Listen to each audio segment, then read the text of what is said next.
السلام علیکم ویورس، میں ہوں آپ کی ہوسٹ رابیل شہزاد. میں آپ کو ویلکم کرتی ہوں صحت شو میں خود کو جانیے کے ایپیسوڈ 3 میں. خود کو جانیے، جیسے کہ آپ کو پتہ ہے ہم ہارٹ ریلیٹڈ ایشوز کو ڈسکس کر رہے ہوتے ہیں، خصوصاً کولیسٹرول کو.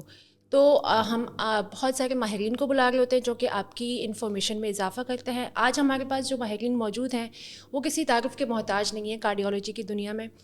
انہوں نے 10 سال جو ہے وہ آغا خان یونیورسٹی ہاسپٹل میں سرو کیا ایز این کنسلٹنٹ کارڈیولوجسٹ. اس کے بعد currently he is vice chief of cardiology at Tabba heart institute Karachi.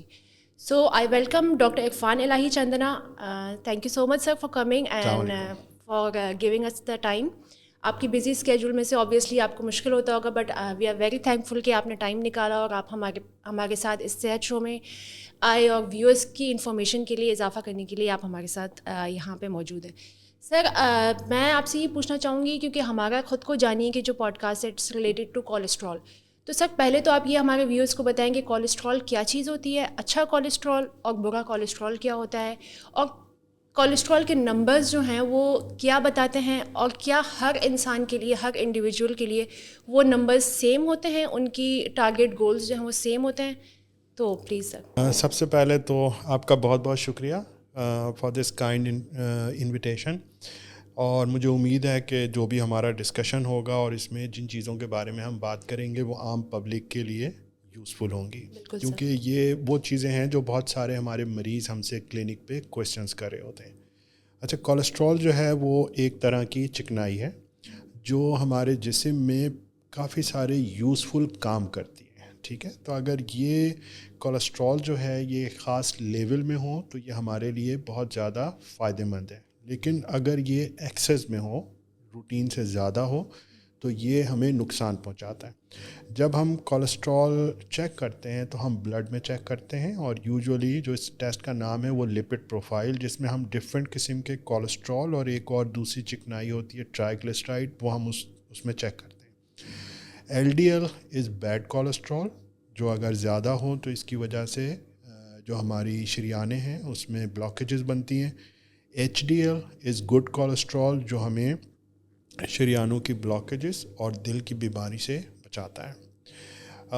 آپ کا ایک اور کنسرن کہ ہمیں کس عمر میں چیک کرنا چاہیے، یہ بڑا امپورٹنٹ سوال ہے، کیونکہ کولیسٹرول کا اس طرح سے ہے کہ یہ ہمارے جسم میں بنتا ہے. سمجھیے کہ 70-80% جو ہمارے بلڈ میں کولیسٹرول ہوتا ہے وہ ہوتا ہے جو ہمارے جگر میں بنتا ہے، اور یہ لیول موروثیت سے کہ ہمارے والدین کا کیا لیول تھا وہاں سے ہمیں یہ چیز ملتی ہے، اور وہ لیول ایک سیٹ ہوتا ہے کہ ہمارے جسم نے، ہمارے لیور نے اتنا کولیسٹرول بنانا ہے. باقی جو 20-25% ہے وہ ہماری ڈائٹ پہ ڈپینڈ کرتا ہے. تو جو کولیسٹرول کی بیماری ہے یہ ایک موروثی بیماری بھی ہو سکتی ہے، یہ بچوں میں بھی ہو سکتا ہے، اور اس کی کچھ علامات ہمیں نظر بھی آ رہی ہوتی ہیں، جیسے آنکھوں کے گرد ایک خاص قسم کے نشان ہوتے ہیں جس کو ہم زینتھیلیسما کہتے ہیں، یا بعض اوقات ایلبوز پہ. لیکن عام لوگوں کے لیے کہ آپ کو پہچاننا یہ مشکل ہو سکتا ہے. اگر آپ کی فیملی میں کولیسٹرول کی بیماری ہے تو ایون ہمیں بچوں کا بھی کولیسٹرول چیک کرانا چاہیے. اگر کسی قسم کی کوئی علامات نہیں ہے، کچھ نہیں ہے، تو پھر 20 سال کی عمر کے بعد کولیسٹرول ضرور چیک کر لینا چاہیے. اس کے جو نمبرز ہیں، جو آپ کا اگلا سوال تھا، تو نمبرز کی انٹرپریٹیشن جو ہے وہ تھوڑی سی ڈیفرنٹ ہے. وہ لوگ جن کو دل کے امراض ہیں، جیسے کسی کا بائی پاس آپریشن ہوا ہے، کسی کی اینجیوپلاسٹی ہوئی ہے، یا کسی کو خدا نخواستہ ہارٹ اٹیک ہوا ہے، اس طرح کی کوئی بھی بیماری ہو تو ہم اس میں کولیسٹرول کم کرنے کی دوائی ضرور دیتے ہیں اگر ہمیں دیکھنے میں کولیسٹرول بالکل نارمل بھی لگ رہا ہو. جیسے عام لوگ کہتے ہیں کہ بیڈ کولیسٹرول جو ہے 100 ہے، جو کسی اور کے لیے ہم کہیں گے کہ اچھا ہے، لیکن اگر کوئی دل کی بیماری میں مبتلا ہے تو اس کے لیے وہ کولیسٹرول بھی زیادہ ہے، اور اس پہ ہم کولیسٹرول کم کرنے کی دوائی دیتے ہیں.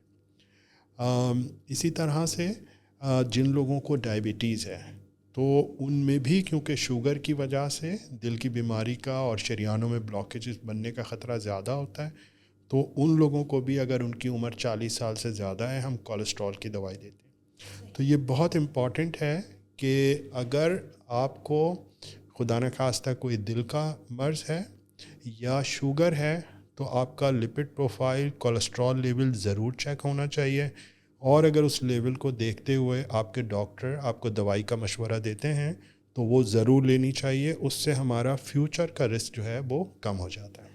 صحیح.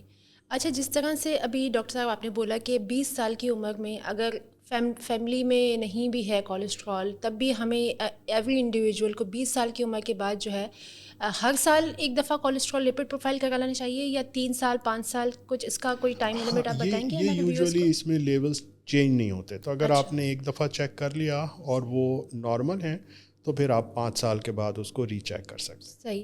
اچھا سر، آپ کے پاس تو کہ 3 ڈیکیڈس کا ایکسپیرینس ہے، تو آپ کو کافی لوگ ایسے دکھتے ہوں گے جن کو نہیں معلوم ہوتا ہے پہلے انیشیل فیز میں کہ ان کا کولیسٹرول جو ہے وہ ہائی ہے، but when they come for the complications, کوئی نہ کوئی کارڈیک رسک کے انسیڈنٹس کے ساتھ وہ آپ کے پاس آپ کی کلینک پہ آتے ہیں، تب ان کو پتہ چلتا ہے کہ ان کا کولیسٹرول جو ہے وہ کئی سالوں سے جو ہے وہ انکریزڈ تھا، ان کو نہیں پتہ تھا. تو کولیسٹرول کے بڑھنے سے کیا کیا کمپلیکیشنس ہو سکتی ہیں سر؟ کچھ چیزیں جو ہیں ان کو ہم سائلنٹ کلر کہتے ہیں. ٹھیک ہے، جیسے بلڈ پریشر بڑھا ہوا ہوتا ہے، ہمیں پتہ نہیں ہوتا، صرف چیک کرنے پہ پتہ لگتا ہے، اور ہمارا ہارٹ اٹیک اور فالج کا رسک بڑھ جاتا ہے. اسی طرح سے جو بارڈر لائن ڈائبٹیز ہوتی ہے، اس کی وجہ سے ہمارا ہارٹ کا رسک اور باقی کمپلیکیشن کا رسک بڑھ رہا ہوتا ہے، لیکن اگر اس کو چیک نہ کریں، ٹریٹ نہ کریں تو ہمارا رسک ہوتا ہے. اسی طرح سے کولیسٹرول ہے کہ اگر ہمارا کولیسٹرول بہت زیادہ بڑھا ہوا ہے اور ہمیں نہیں پتہ، کیونکہ ہمیں کوئی تکلیف تو محسوس نہیں ہو رہی، صحیح. تو اگر ہم یہ انتظار کریں گے کہ کوئی پیچیدگی ہو خدا نہ خواستہ اور اس وقت ہمارا کولیسٹرول چیک ہو، تو اس وقت تک بہت سارا ڈیمیج جو ہے وہ ہو چکا ہوتا ہے. تو ایسے لوگ جن کے خاندان میں دل کی بیماری ہے، تو یہ ان کے لیے بھی ایک رسک فیکٹر ہوتا ہے. ٹھیک ہے، اگر ہمارے خاندان میں، ہمارے بھائی بہنوں میں، والدین میں نسبتاً ینگ ایج میں کسی کو ہارٹ اٹیک ہو گیا، اینجیوپلاسٹی ہو گئی، بائی پاس سرجری ہو گئی، تو اس کا مطلب کہ باقی لوگوں کے لیے رسک فیکٹر ہے، اور وہاں پہ ہمیں کولیسٹرول ارلی ایج پہ کروا لینے چاہیے. ہمارے وہ مریض جو نسبتاً ینگ ہیں، ان میں ہم نے دیکھا ہے کہ 2-3 چیزیں جو ہیں وہ کامن ہوتی ہیں. ایک تو یہ کہ ان کی فیملی میں یا تو ہارٹ ڈیزیز کی ہسٹری ہوتی ہے، یا جو ہے ان کا کولیسٹرول لیول بہت زیادہ بڑھا ہوا ہوتا ہے. یہ جو 20 ایئرس کا ہم نے کہا، تو یہ ایک نمبر ہے. فرض کریں میری ایک پیشنٹ تھی 24 ایئرز اولڈ، اور 24 سال کی عمر میں وہ ہارٹ اٹیک کے ساتھ ہمارے پاس آئی، اور اس کی ہم نے جب دیکھا تو اینجیوپلاسٹی کرنی پڑی. دل کی 1 سے زیادہ اس کی خون کی نالیوں میں بلاکیجز تھیں. اس کا جو کولیسٹرول لیول چیک کیا وہ 400 سے بھی زیادہ تھا. پھر اس کا تو جو بھی ٹریٹمنٹ ہوا، اس کے بعد جو ہے ہم نے پورے فیملی ممبرس کو اسکرین کیا، اور وہ 5 بھائی بہنوں میں سے جو ہے 3 کا کولیسٹرول بہت زیادہ ہائی تھا، اور ان سب کو پھر ہم نے کولیسٹرول کے لیے دوائی شروع کی. تو 2 ریڈ فلیگ ہیں جس پہ ہر آدمی کو جو ہے وہ دھیان دینا چاہیے. ایک تو یہ کہ اگر آپ کی فیملی میں دل کی بیماری ہے، یا آپ کے کسی بھی فیملی ممبر کا کولیسٹرول لیول نارمل سے بہت زیادہ ہے، تو اس صورت میں تمام فیملی ممبر کی اسکریننگ جو ہے وہ ضروری ہے. تو آئی ایم شیور وہ جو 24 ایئرس کی آپ کے پاس پیشنٹ آئی تھی، جو ان کے بھائی بہن ہوں گے وہ ان سے کم ایج کے ہوں گے جن کا کولیسٹرول جو ہے وہ بہت زیادہ ہے. تو اٹ مینس کہ بہت ارلی ایجز میں بھی کولیسٹرول کی جو ہائی کولیسٹرول ہے وہ بہت کامن ہے آج کل. تو early screening is very necessary. بالکل. اچھا سر، اس کے ساتھ ساتھ ہمارے ویورز کو بتاتے چلیں کہ کولیسٹرول کو ٹریٹ کرنے کے ہمارے پاس کیا میڈیکیشنز پاکستان میں اس وقت موجود ہیں، اور اس کے سائیڈ ایفیکٹس کے بارے میں، کیونکہ لوگوں کو یہ تھوڑا سا متھ ہے کہ لوگوں کو یہ لگتا ہے کہ کولیسٹرول کی جو ٹریٹمنٹ کرتا، کولیسٹرول کی جو دوائی ہوتی ہے اس سے بہت زیادہ سائیڈ ایفیکٹس ہوتا ہے. تو اس کے بارے میں آپ کچھ ویورز کو بتانا چاہیں گے پلیز؟ صحیح. عام طور پہ جو سب سے زیادہ کامنلی ہم دوائی استعمال کرتے ہیں وہ اسٹیٹن گروپ سے کہلاتی ہیں، اور یہ دیکھا گیا ہے کہ یہ بہت افیکٹو ہیں کولسٹرول لیول کم کرنے کے لیے. اس کے علاوہ اگر یہ باقاعدگی سے استعمال کی جائیں تو فیوچر میں ہارٹ اٹیک کا رسک کم کرتی ہیں. دوسرے نمبر پہ جو دوائی آتی ہے وہ ایزیٹامائب ہم یوز کرتے ہیں سم ٹائمس الون اور موسٹلی ان کمبینیشن، کہ جہاں پہ صرف اسٹیٹن سے ہمارا ٹارگٹ اچیو نہیں ہوتا، وہاں پہ ہم یہ دوائی بھی ساتھ میں ایڈ آن دیتے ہیں.